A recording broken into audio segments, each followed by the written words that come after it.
Iniciamos mais um programa Dias Melhores. Hoje eu estou um pouquinho rouco, tá, pessoal? Estou com a voz um pouco embargada aqui, mas a gente tem os convidados que vão falar muito mais do que eu, por isso que eu estou tranquilo. E a gente vai falar um pouquinho sobre desaposentação, a reforma da Previdência e o falso déficit previdenciário.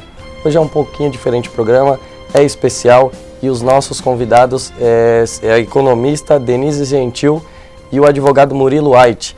Boa noite, Denise, tudo bem? Boa noite, é um prazer estar com você. Obrigado. Boa noite, Murilo. Boa noite, Daniel. Prazer novamente estar aqui colaborando com o Direito.com. Obrigado por participar, viu, Murilo? E o Murilo é nosso parceiro aqui, já veio várias vezes, a Denise é a primeira vez, mas sempre convidada para retornar. A gente já falou muito sobre desaposentação, mas só para retomar o assunto, muita gente não sabe o que se trata de desaposentação, o que seria o termo desaposentação, porque é um pouco complexo para quem é leigo. Murilo, acho que você é melhor do que ninguém para explicar para a gente o que seria a desaposentação. Legal, Daniel. Eu acho que é válido realmente essa introdução, até para depois falarmos da reforma da Previdência e o falso déficit previdenciário. Mas antes mesmo de falarmos na desaposentação, uma breve introdução do sistema previdenciário, de como que se funciona para se ter o direito a uma aposentadoria hoje. O segurado, ele trabalha ao longo da sua vida e obrigatoriamente ele contribui ao INSS.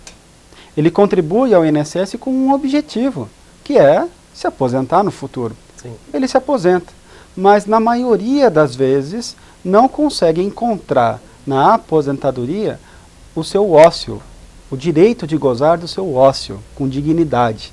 Ele se vê obrigado a continuar no trabalho. Ele continua, portanto, contribuindo com o INSS. Porém, destas contribuições novas que ele faz após aposentado, ele não tem nada em troca. Ele é simplesmente um contribuinte obrigatório. Até 1994, havia uma lei que se chamava pecúlio, por muitos conhecida como pé na cova. O pecúlio, ou pé na cova, era uma lei que dava direito ao aposentado de ter devolvida todas as contribuições feitas após aposentado. Certo. Um mínimo de justiça. Devolução dos valores. Era apurado e devolvia. Exatamente, corrigido. Então, continuava contribuindo após a concessão da sua aposentadoria. Ele era um contribuinte obrigatório. Quando ele desse baixa na carteira, o governo, quando ele parasse de trabalhar, o governo devolvia essas contribuições para ele de forma corrigida. Um mínimo de justiça se fazia com o aposentado. Em 1994, foi extinto o pecúlio. Com a extinção do pecúlio é que surgiu a chamada desaposentação, também conhecida como troca de aposentadoria. O nome desaposentação dá medo no aposentado. É verdade. E o aposentado não precisa ficar com esse medo. E quais são os principais medos dos aposentados? Perder a sua aposentadoria, suspender o pagamento da sua aposentadoria durante o período da ação, ou ter que devolver tudo que ele já recebeu. Nada disso acontece. Se o aposentado entra com a sua desaposentação no judiciário, entra com a sua ação, sabe qual é o pior cenário para ele? É permanecer com a mesma aposentadoria. Não há cenário pior do que esse para o aposentado, do que permanecer com a mesma aposentadoria. Não existe a possibilidade de uma redução dos valores. De jeito nenhum. Não é recálculo, não é isso? O que se faz é a somatória das contribuições após aposentado, com as contribuições que ele teve para se aposentar, soma-se e faz um novo cálculo. E aí se tem o direito à concessão de uma nova aposentadoria. Ok? Então, é muito importante que o advogado que vai entrar com essa ação faça um cálculo prévio. Claro. Tá? Não é simplesmente o fato de contribuir após aposentado que dá direito a esse aposentado à desaposentação. Há a necessidade de se demonstrar que o cálculo vai ser vantajoso. Muito bem. Como que está o posicionamento do judiciário com relação à desaposentação? Desde 2013, o Superior Tribunal de Justiça, ele pacificou, ele consolidou, ele consagrou o direito à desaposentação. E por que o STJ resolveu pacificar o seu posicionamento? Porque diariamente ele julgava centenas de causas de desaposentação. Não havia mais sentido todos os dias a mesma decisão. Ele pegou um determinado processo, deu a esse processo caráter de recurso repetitivo e disse: o que eu decidir neste processo vai valer para todos os aposentados. Tá. E ele consagrou esse direito em maio de 2013. Aqui eu gosto de abrir um parênteses, foi muito empenho do meu escritório, eu gosto muito de falar esse ponto. Quando o STJ fez isso, ele fundamentou essa sua decisão em 10 jurisprudências. Das centenas de causas que ele já havia julgado, ele pegou 10 casos de exemplo e fundamentou a sua decisão. Desses 10 casos que ele utilizou para fundamentar a sua decisão, 5 foram do meu escritório. Legal. A Denise acompanha o meu trabalho já há alguns anos, sabe do empenho nosso nesse tema da desaposentação. São quase 10 anos que nós atuamos na defesa da desaposentação. Estou chegando na parte final com relação à desaposentação, e aí a gente vai dar o foco principal na reforma da Previdência, o falso déficit. Tá. A desaposentação foi parar no STF. O STF está julgando a desaposentação há anos. Está julgando não, né? Está parado. Exatamente, está parado. O STF ele é composto por 11 ministros. Até agora, 4 ministros apenas deram o seu voto. 2 foram favoráveis, 2 foram contrários à desaposentação. Faltam 7 ministros definirem a questão da desaposentação no STF e, de uma vez por todas, sacramentar o direito à desaposentação. O ministro Luiz Roberto Barroso, relator do processo, em abril disse que o julgamento está próximo. Então pode ser. Esse movimento político atual talvez tenha atrapalhado também o julgamento. Sem dúvida alguma, mensalão lá atrás, Lava Jato, Sim. hoje, isso travou a pauta do STF e, consequentemente, a continuidade do julgamento da desaposentação. Faltam 7 ministros definirem a questão. Há o risco de quem não entrar com a sua ação, o STF definir a questão e não alcançar quem não esteja com o processo em andamento. Há esse risco. E há o risco maior, e isso é a Denise que vai falar com propriedade, a reforma da Previdência, que pode cortar muito direito de quem já os tem hoje. Exemplo, idade mínima. Estão querendo colocar idade mínima para concessão de das novas aposentadorias. Hoje não é requisito. Então nós entramos com a desaposentação hoje, os aposentados não têm idade certa para entrar. Demonstrando que o cálculo é vantajoso, entra-se com a desaposentação. Então, finalizando, concluindo, a desaposentação é um direito social, é um direito que o aposentado que continua trabalhando tem de buscar, porque se não entrar com a sua ação, a justiça não vai socorrer a esses aposentados. Agora, você falou sobre a desaposentação, sobre os benefícios para a população da desaposentação.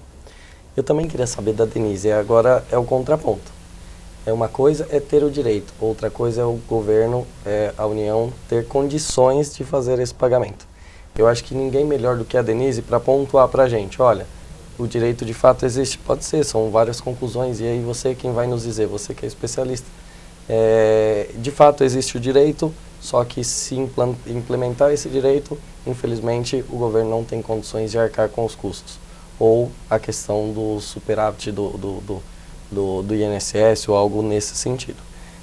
Então é que o pessoal está chamando intervalo, mas eu queria voltar do intervalo e justamente estou me autorizando o seguinte, então eu queria tratar dessa questão. Existe a desaposentação, aprovando a desaposentação, porque é uma questão política também, e não só jurídica. Aprovando o Supremo votando a favor da desaposentação, e essa questão do déficit, ou do falso déficit da Previdência, como é que fica? Pois a população recebe uma informação distorcida, que é transmitida pela grande mídia, de que nós temos um rombo na Previdência, que vai se tornar cada vez maior no futuro, se não for feita nenhuma reforma hoje que tome uma providência a respeito disso. Isso tem sido tão repetitivamente divulgado, certo, que se transformou quase numa verdade absoluta, virou um mantra. As pessoas acham, mesmo as pessoas comuns que não têm acesso aos dados, né, os homens de negócios, os burocratas dos ministérios, eles estão absolutamente convictos de que existe um déficit na Previdência, certo, não é? E que a necessidade da reforma é uma coisa iminente. Só que não há esse déficit na Previdência. O que há é um cálculo feito pelo governo de uma forma completamente distanciada da Constituição Federal de 88, que é feito da seguinte forma. Eles pegam a receita de contribuições previdenciárias ao INSS, que é uma fonte de receita, e deduzem dessa receita o total dos gastos com benefícios previdenciários.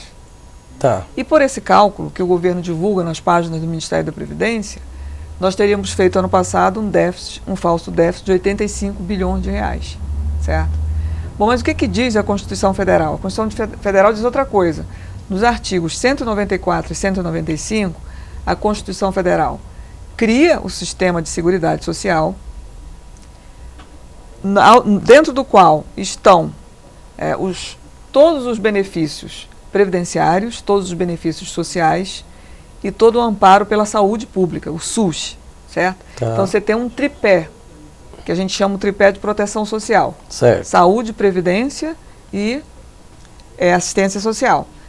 Para realizar essa proteção social, esses artigos da Constituição também definem que haverá uma receita que o governo arrecadará e que estará vinculada a esses gastos.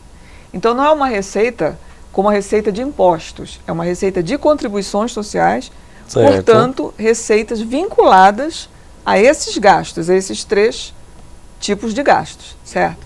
E quais são essas receitas? São as receitas de contribuições previdenciárias ao INSS, a contribuição para o financiamento da Seguridade Social, que chama COFINS, a contribuição social sobre o lucro líquido, que é a CSLL, o PIS/PASEP, que se destina especificamente ao seguro-desemprego, certo. A receita de concursos de prognósticos e a que existia anteriormente, a CPMF, certo? Essas receitas formam um conjunto de recursos que vão patrocinar esse sistema de proteção social, que é o tripé, certo? Mais o seguro-desemprego. Então, quando você pega o total dessas receitas, e eu fiz esse trabalho assim desde 1990 até hoje, quando você pega e reúne todas essas receitas e reúne as despesas com saúde, o SUS, todas as despesas, inclusive a despesa com a burocracia do SUS, da Previdência, da assistência social, você tem um superávit. Certo? E esse superávit, ele foi crescente, ele atingiu um ponto de máximo em 2012, quando ele deu 78 bilhões de reais. O que é um superávit? Um superávit é quando você arrecada mais do que aquilo que você gastou.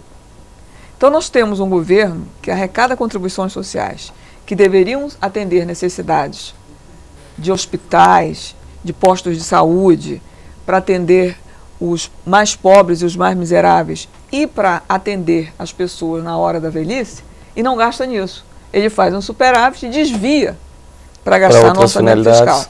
Esse superávit veio caindo nos últimos 2 anos por causa da grande recessão no país. Certo. Mas ele continua existindo e em 2015 ele foi de 20 bilhões de reais. Certo? Então repare bem, há um certo cálculo que é feito dizendo que a desaposentação custaria algo em torno de 3 bilhões e meio anual. Se nós temos um superávit de 20 no momento de recessão, isso de fato não comprometeria de forma alguma o resultado final da Seguridade, certo? Nós então temos um direito que de fato a gente pode continuar brigando que o país comporta essa situação. O país comporta, quer dizer, os direitos assegurados na Constituição Federal, ao contrário do que é dito por outras correntes mais conservadoras, eles são absolutamente cabíveis dentro do orçamento. O que é incabível dentro do orçamento? O que é que realmente causa o déficit? O déficit orçamentário que hoje é tido como o grande mal da economia brasileira. Porque hoje, né, as pessoas passaram a interpretar, principalmente os think tank do governo, de que, eu estou falando da burocracia do governo, tanto do governo anterior quanto desse governo interino, né? Elas passaram a entender que não há outra saída para a economia voltar a crescer se a gente não combater um suposto déficit que existe, certo? E que é principalmente puxado pela Previdência. Né? Então, qual de fato é a causa desse déficit? A grande causa desse déficit são os gastos financeiros, que são os gastos com juros, com pagamento de juros. Isso é muito fácil de identificar, mas a mídia não divulga. Quanto se gastou ano passado com juros? 501 bilhões de reais. Nossa. 8,5% do PIB, que foram destinadas a menos de 100 mil pessoas. Enquanto que a Previdência gastou 430 bilhões de reais e destinou a mais de 27 milhões de pessoas. Que se você somar essas pessoas ao número de familiares que elas têm, isso vai atingir 40 milhões de pessoas. É disso que se trata. Você gasta 501 bilhões para pagar juros e atender menos de 100 mil pessoas, provavelmente 75 mil pessoas, e gasta 430, em torno de 430 bilhões, para atender 40 milhões de pessoas. Então é uma situação Então, um pouco mascarada. Onde é que tem que ser feita a reforma? Vamos fazer o seguinte, Denise, a gente vai a um intervalo e a gente vai voltar e abordar esse assunto. Porque algumas dúvidas aqui, enquanto a gente está conversando, algumas dúvidas me surgiram também. Então a gente vai a um rápido intervalo e já volta.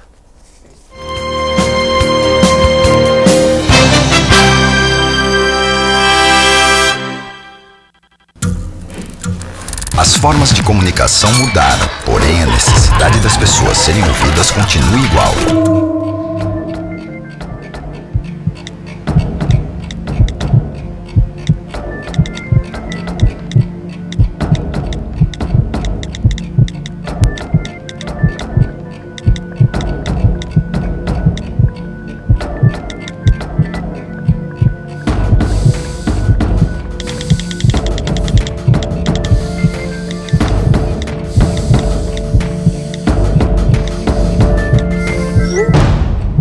Compartilhe com o CVV aquilo que você não divide com ninguém. Valorizar a vida, é isso que o CVV faz.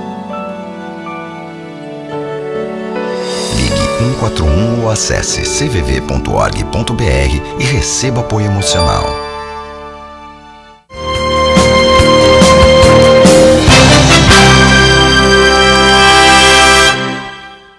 Voltamos com o programa Dias Melhores. Hoje a gente está falando um pouquinho sobre desaposentação e estendendo também falando sobre a reforma da Previdência e o falso déficit previdenciário. E como é um programa especial, são dois os convidados. É a Denise Gentil, que é economista, e o advogado Murilo White, que já é parceiro aqui nosso também. A gente encerrou o programa e estava falando um pouquinho sobre o déficit no orçamento, sobre pagamento de juros, sobre a Previdência Social. Fizemos um paralelo, o Murilo abraça a ideia da desaposentação e existe um questionamento nacional se o país comporta a desaposentação. Então não se transformou, não uma discussão apenas jurídica, mas política também. E o Supremo acredito que esteja fazendo essa análise, apesar de não ser legalmente ou constitucionalmente previsto, mas ele também faz essa análise política do ambiente. A gente perguntou para a Denise a respeito da desaposentação, o impacto que causaria. E um ponto importante que foi tocado aqui foi justamente os juros que são pagos em decorrência, ou que a Previdência acaba comportando. De onde vêm esses juros, Denise? Os juros vêm do lançamento de títulos públicos para controlar a Selic. O governo estabelece um patamar, a Selic está em 14,25%, e para manter esse patamar de Selic, o governo tem que controlar a liquidez da economia. Então, parte da dívida, uma parte importante da dívida, é feita com operações compromissadas, que são lançamentos de títulos públicos, que são vendidos em leilões pelo Tesouro e pelo Banco Central, não é? Com títulos do Tesouro, e para controlar o câmbio também. O governo fez várias operações de swap cambial, isso significou você ter que pagar juros, né, e você criar um passivo ali. Né? Mas a verba não é vinculada? Não, a verba vinculada é da Seguridade Social. Só? Só. Você tem uma receita que entra no cofre e tem que se destinar à Seguridade Social. Agora, o que faz o governo? Como ele faz um superávit, ele se apropria desse superávit para pagar juros. Entendeu? Entendi. É essa ponte que eu quero fazer com você. O governo retira uma parte significativa dos recursos da Seguridade Social, que é o superávit, e que vem através da DRU, desvinculação das receitas da União, e aplica em outras despesas, inclusive e principalmente para o pagamento de juros. Então, na verdade, o orçamento que é deficitário não é o orçamento da Previdência e o da Seguridade Social. É o orçamento fiscal do governo, que inclui o que a gente chama de contas primárias do governo, Tá. mais as contas de juros. Então, o que o governo está fazendo é dilapidando o patrimônio da Seguridade Social para pagar gastos. O patrimônio do contribuinte, né? Claro, Essas então pessoas repare contribuem. bem, o mecanismo da desaposentação é um mecanismo que vai atender a um grande número de pessoas que têm o direito de receber porque elas contribuíram. Sim. O que fez o rentista para receber essa margem de juros? O que ele fez se não apenas entrar na internet e aplicar num papel? O que ele deu em troca? O trabalhador, ele trabalhou, certo, por anos, mais de 35 anos, 40 anos ele trabalhou e contribuiu esse tempo inteiro de forma compulsória. O que é a desaposentação? É o retorno dessa contribuição. Aí você paga por isso uma quantia que não chega a 4 bilhões por ano. O cara que tem títulos públicos, ele não trabalhou para isso, ele Sim. tem apenas um dinheiro que ele compra esses títulos públicos Sim. e que ele recebe de volta as mais elevadas taxas de juros reais e nominais do mundo. E o que o governo está propondo? Comprimir os gastos com a Previdência para abrir margem para gastos maiores com juros. Entendeu? É uma desorganização, né? Não, nós temos que perguntar o que é que as pessoas que ganham juros fazem com esse dinheiro. Porque o que o aposentado vai fazer com o dinheiro, a gente sabe. Sim. O que ele vai fazer? Sobreviver, ele né? vai comprar remédios, vai comprar alimentos, vai pagar energia, certo? E isso vai sair, é como se ele fosse um mero depositário desse dinheiro, porque na verdade ele sai das mãos do governo e passa rapidamente para a mão dos empresários, né? Porque ele é gasto rapidamente, porque é uma renda baixa. Sim. Né? Ele vai fazer apenas uma transição na mão do aposentado. Na verdade, ele se destina aos empresários. Na verdade, ele entrega o dinheiro e depois pega de volta uma parcelinha, né?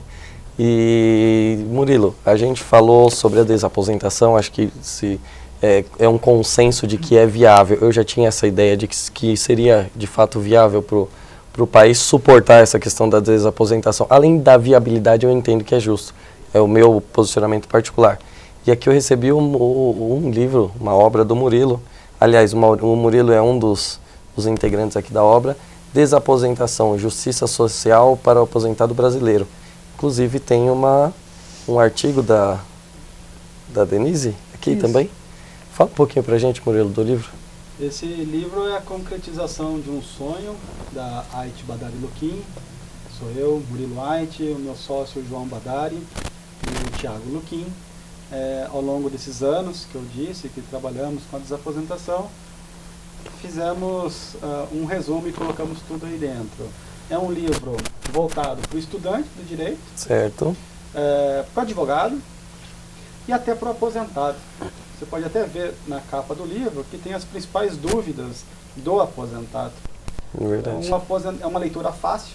O aposentado já leu a primeira edição, esse livro é a segunda. Tá.